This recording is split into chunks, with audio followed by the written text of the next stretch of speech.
I have to say the reason is because of racism. I know that these women had jewelry parties. I know that they had, Tupperware parties and all the things. I was not invited or included. It was just a very interesting experience. And I was talking about it one day and it almost brought tears to my eyes because I'm like, wow, I was not really included. I was somewhat accepted, but I wasn't really included.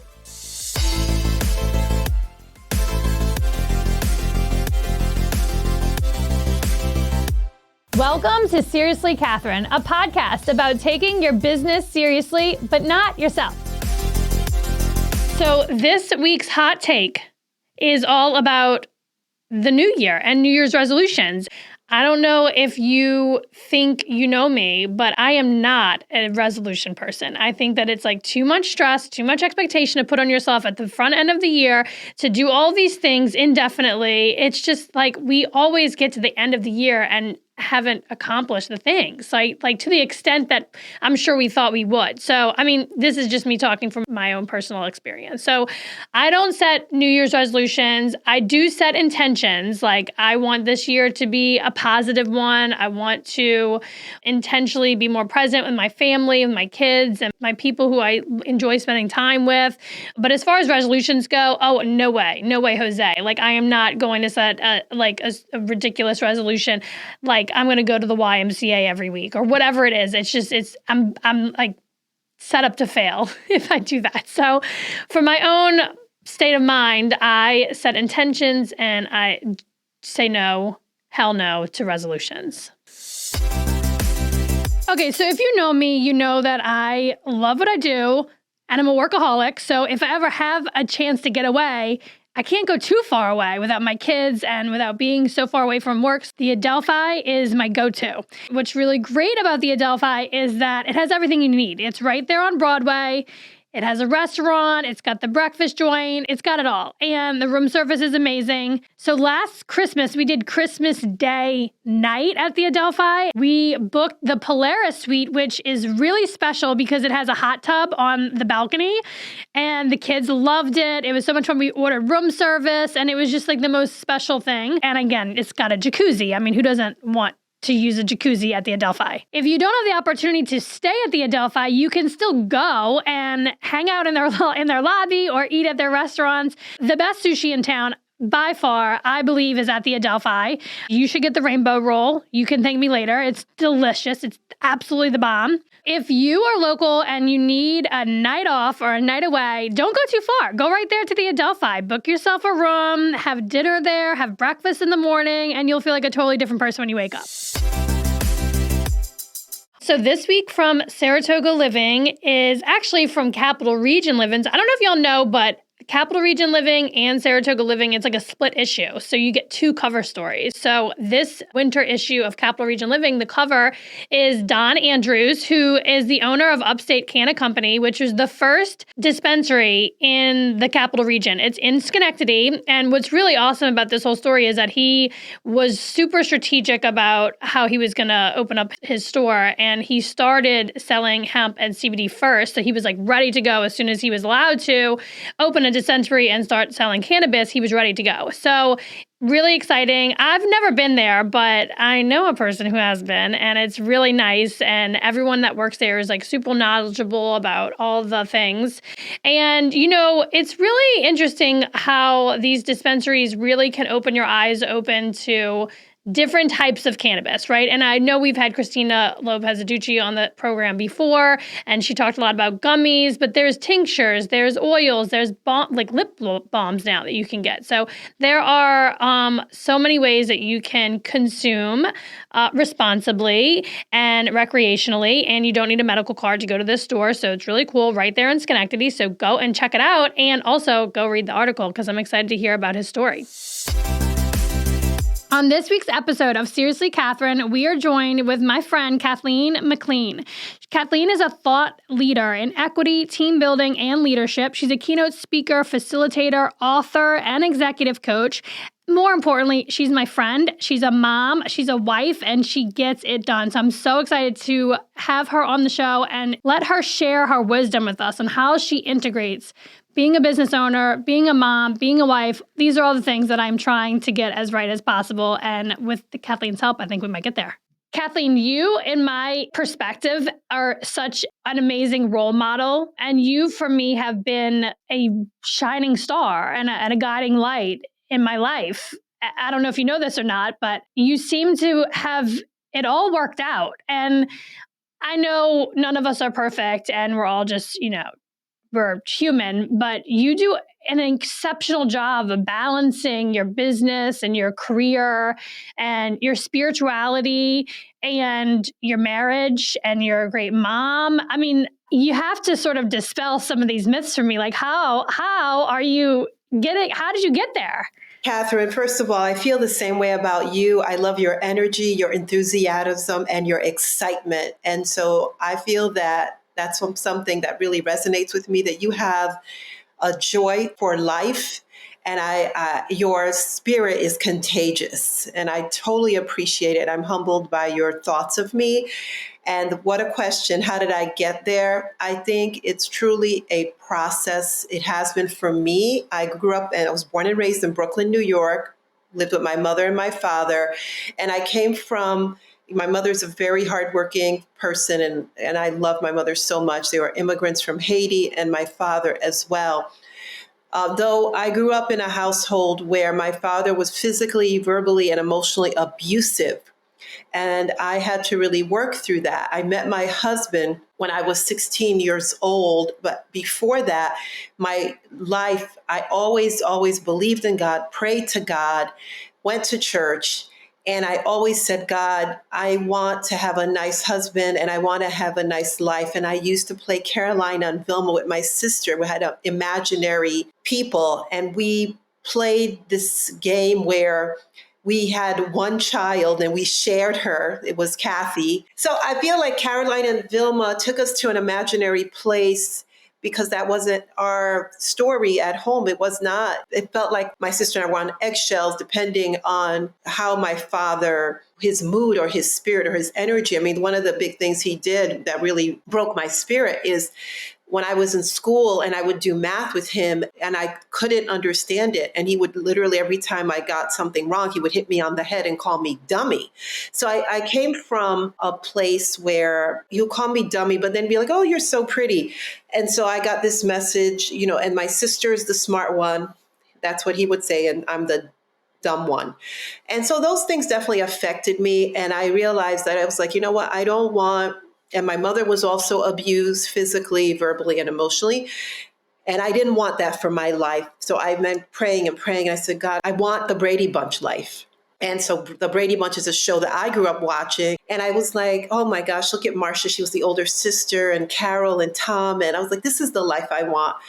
And I met Mark. My sister was at Erasmus High School with my brother in love now, Wayne, Mark's brother. And then that's where we met Richie, who's known as Shaggy. And so my sister, wait, whoa, back it up. You mean Shaggy, the musician Shaggy? Yes. So he was the best man at our wedding, but he was Mark's, like Mark and him were like best friends. He told us we should get connected. So my husband was originally born and raised in London. He literally came here when he was 18 years old, and I met him soon after. I talked to Mark on the phone for 1 week, and I loved his British accent. And then I met him a week later. We were a blind date. We met on Flatbush Avenue in McDonald's. And outside of McDonald's. And I remember, because so in Haitian culture, the common thing is to greet someone with a kiss. And so when I saw Mark, and I met him at McDonald's, I was like, oh, hi. And so I put my cheek in front of his face to kiss me. And he was looking at me like, what? He's from British culture. I'm from French culture. So there was a constant, it was like, whoa, what is going on here? And he did kiss my cheek. And so I think where I am today has a lot to do with my pain, has a lot to do with my struggle, and has a lot to do with God, really, who I'm so grateful and thankful for bringing Mark into my life. And I mean, so Catherine, I was a bedwetter until I was 16 years old.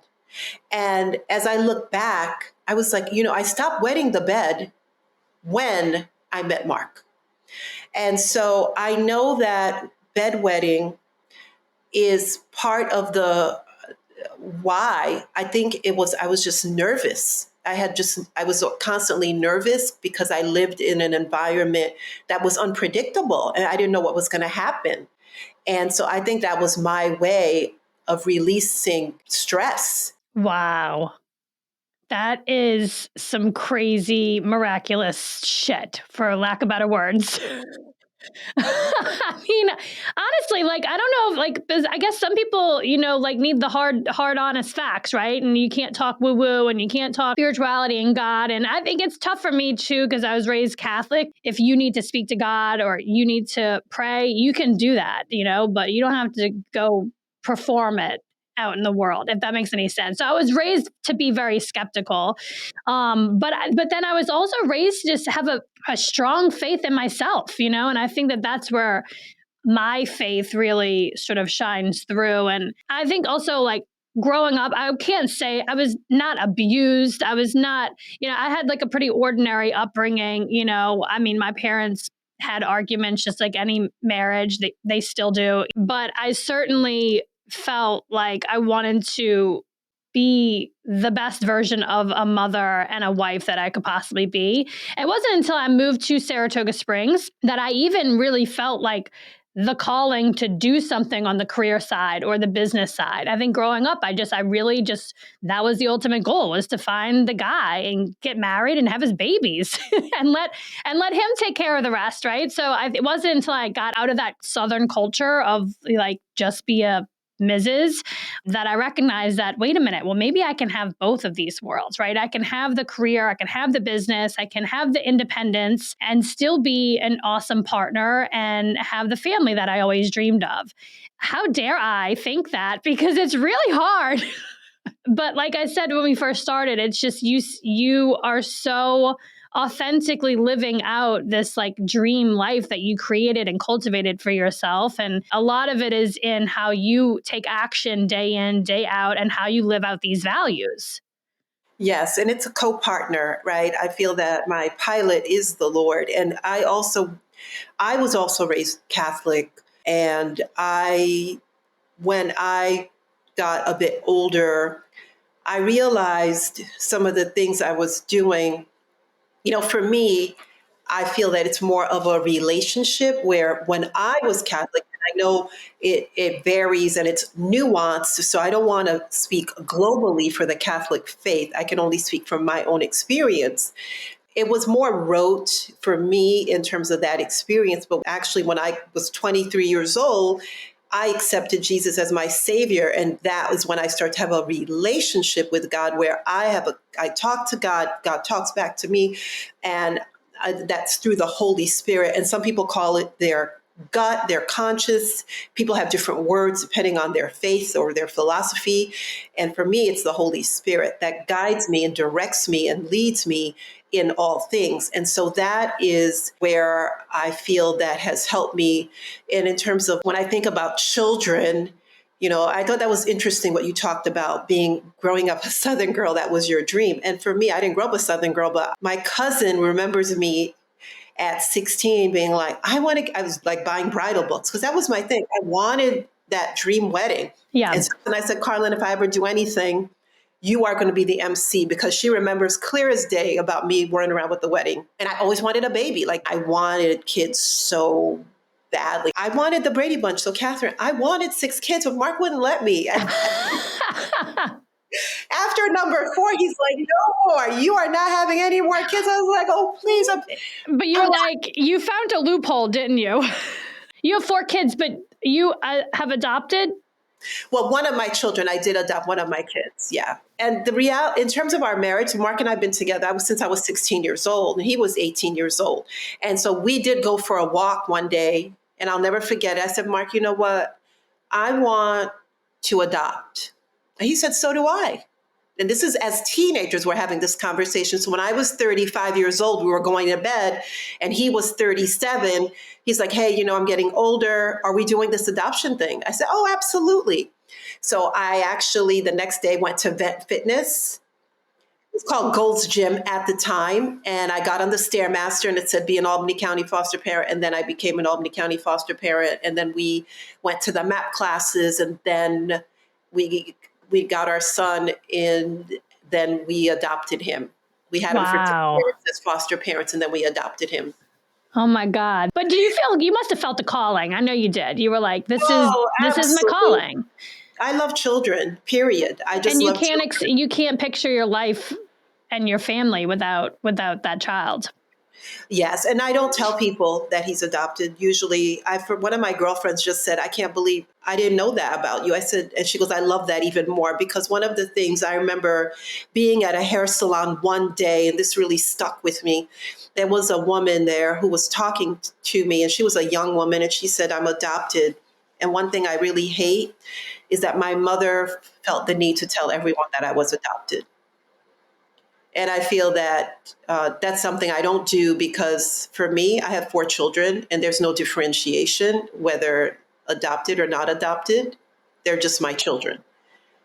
Now we know that it's best for it to be well known, right? At least for the children to know.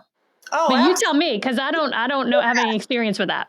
Oh no, he knew. Like he was, yeah, because his bio mom, we knew her and everything, and she just wasn't in a position that she could care for him. So we definitely, everything's very open. Yeah, we told him everything. Like there were no secrets about why he came and all the things that surround his life. We were very open with it. Yeah, that's awesome. And okay, so I want to go back. Obviously, you had this like calling, and you're a very determined woman, right? So I get the sense that you get an idea in your head, or you get, something comes through you, and you're like, we're going to make this happen. So can you share a time when you felt so called to do something and you got pushed back? I can't imagine you've always felt supported.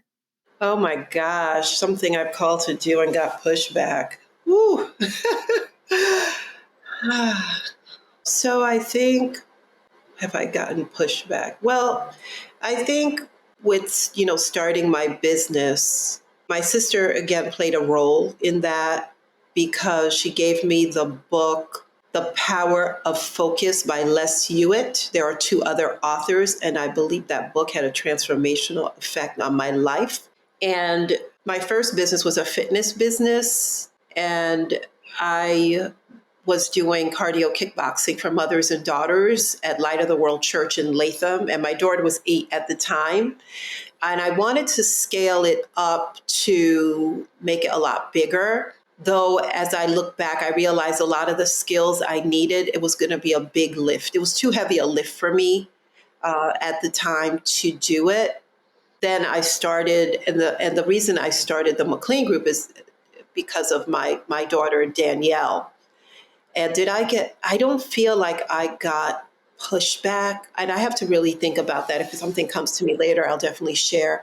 But I started my business because I, again, grew up with Black and brown people in Brooklyn, New York. And when I went to college, of course, that was my first real experience with people that were white and had a white roommate. And we were fine. I mean, there was a lot of conversations, a lot of questions they would ask me, and I would ask them because they wanted to know why I didn't wash my hair every day. And I would ask them questions like, why did they wash their hair every day? And at that time, one of the things I didn't notice my roommates did was they didn't put lotion on it. And they would say, why do you wear so much lotion every day? And I was like, well, why don't you wear lotion? So it was just a lot of conversation. And I guess the other thing I would always ask is, I'm like, why don't you eat food? My roommates at the time, several of them just didn't eat. They only had cottage cheese. And I'm like, why don't you, and exercise incessantly. And I was like, well, why don't you eat like food instead of cottage cheese? So those were those conversations we were having. And then when I came to to Latham, I moved to Latham. I noticed one day Danielle, who was 6 years old at the time, came home and she pivoted right to the bathroom upstairs and took a yellow towel and put this yellow towel on her head and started to shake her hair around. And I was like, oh my gosh, what's happening? And I was a stay-at-home mom for 8 years. And I said, Danielle, and she really didn't say anything. Danielle is not a talker. And what I realized at the time was Danielle was struggling with her racial identity development. And then I began to volunteer at the school. I went to the school, I brought books with Black and Brown people in them because I noticed at the school there was nothing that showed anything that was Black or Brown. And my daughter was surrounded by white children, surrounded by white teachers. And I realized she was struggling with her racial identity by expressing it with putting the yellow towel on her head. And I came to the conclusion that if you don't know who you are, you can never become who you can become. And that's what brought me to my business is Danielle struggling with her racial identity? And I thought, well, if Danielle's struggling with her racial identity, how many other parents like me have children who are struggling with their racial identity, living in places that they don't have a mirror of people that look like them. And that's when I put her in certain programs like Delta Pearls, where there were monthly activities with other little girls that looked like her who also lived in the suburbs, who did not have people that looked like them. So I put her in all these different things to make sure she would have those experiences. And I think because the majority of people are white, in the US, 60%, that it's rare for white people to not have communities or places where they don't have a support in terms of people looking like them and going to the mall or looking at magazines and everything around them that's positive, they can relate to or connect with, where at times that might not be the case. If we live in certain parts of certain communities, we may be the only one or go to different meetings and be the only one.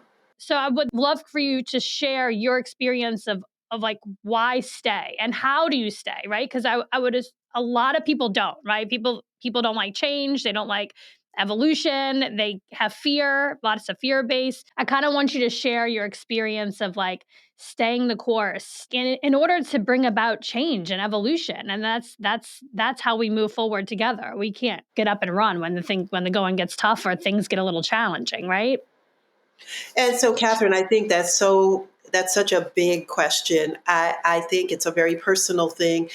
The reality is people are people. And I think that's where we demystify people of color to white people to LGBTQIA plus people with disabilities. People are people, regardless of race, gender, sexuality, who they like, who they love, their faith, their religion, their ethnicity, their the way they think.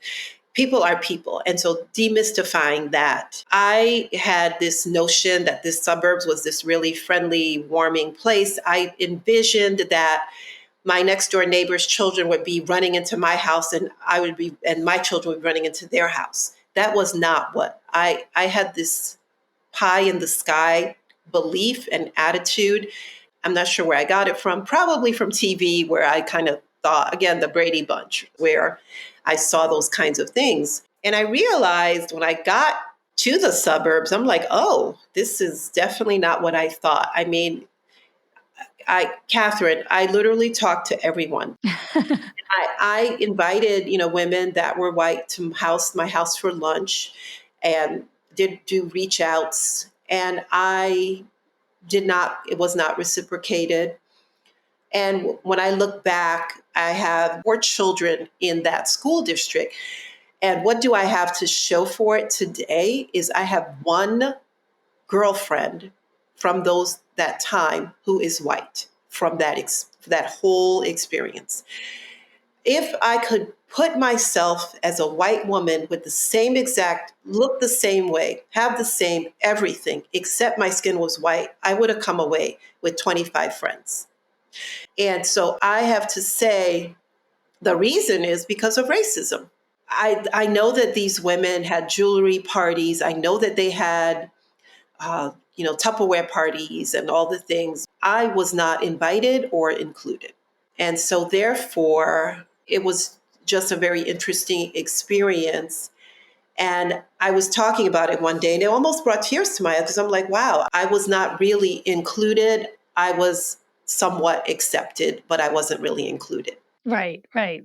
Oh, absolutely. I mean, it's so blatant, and I think that that's also the piece that is really shocking a lot of the times when we hear these stories and it's like how did you get through that And also, how did they not see how blatantly obvious the racism was? I hear this a lot too, where people are like, oh, well, if you didn't have the trauma, if you didn't have the challenges, if you didn't have the hard times, if you didn't have the racism, like, would you be as adamant and passionate about the work that you're doing? It's a difficult topic, right? It's very sensitive and delicate, and people take sometimes at me like, "Oh, well, because you had to go through that because now look at you." I think about Fannie Lou Hamer. I think about Mamie, Emmett Till's mother. I think about the long legacy of so many of my ancestors who went through things. And I think, like Mamie, whose son Emmett Till was murdered and then his body thrown in the Tallahassee River. And she pivoted her life to do this work. And I think so many Black women would prefer to be doing something different.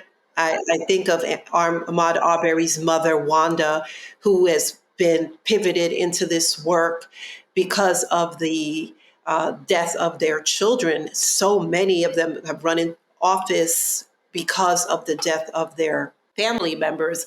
And I think that we do it, many of us, because we know that we want to live and we want our children to live. So for me, this work is really life and death. This is not, it's more than even passion, it's life and death, not only for my biological, physical children, but for your children and your grandchildren and all children in the world of all races, from children who are Indian, Native American, Black, Latino, Asian, biracial, multicultural. So this work for me is life and death, because when thoughts are things, and the way people think affects what they do, because people behave how they believe.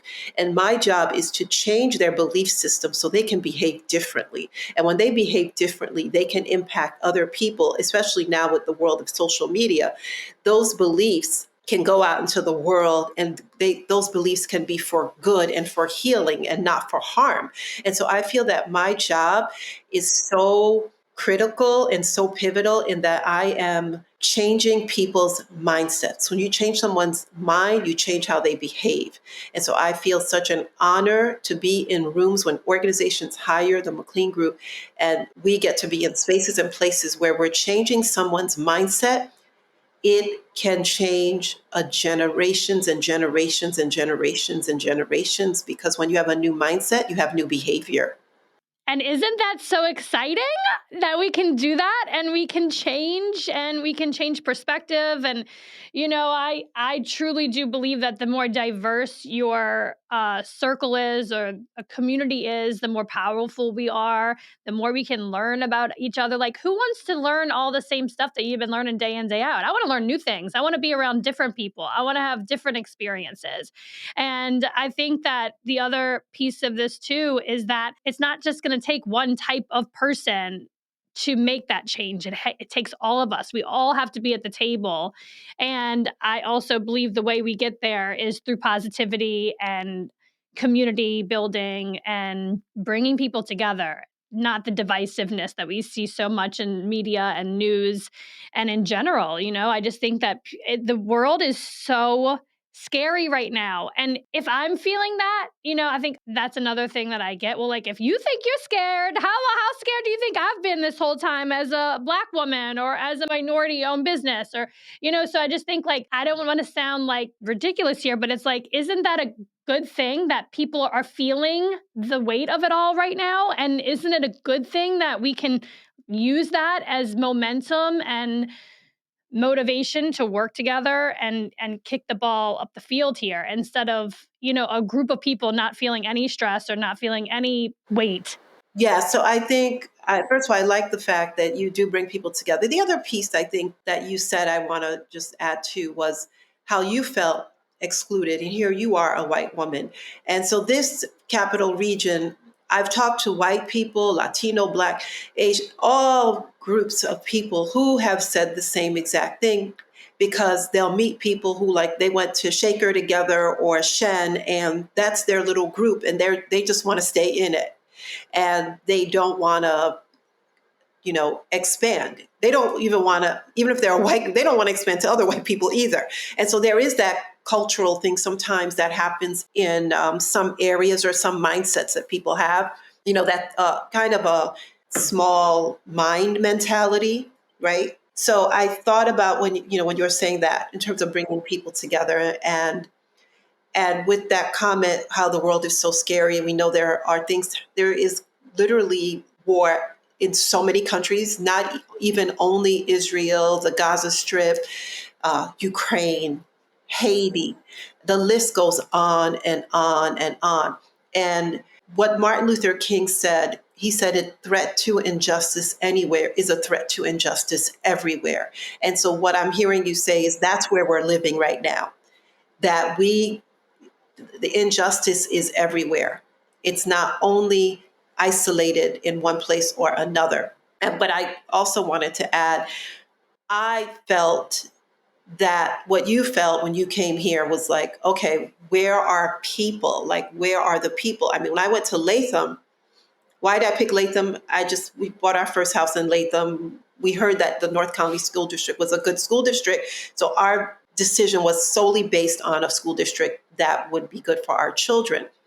And so I know for me, co-leading the Capital Region Professional Women of Color with Angela Tatum, I felt like, okay, because what happens is, Black women, brown women, biracial women, multicultural women move into this area, and some of them come here with not a significant other, a partner, or a spouse, and they feel like an island, and they have these high level jobs working as attorneys and doctors and teachers and all sorts of professional roles, and they feel isolated and alone.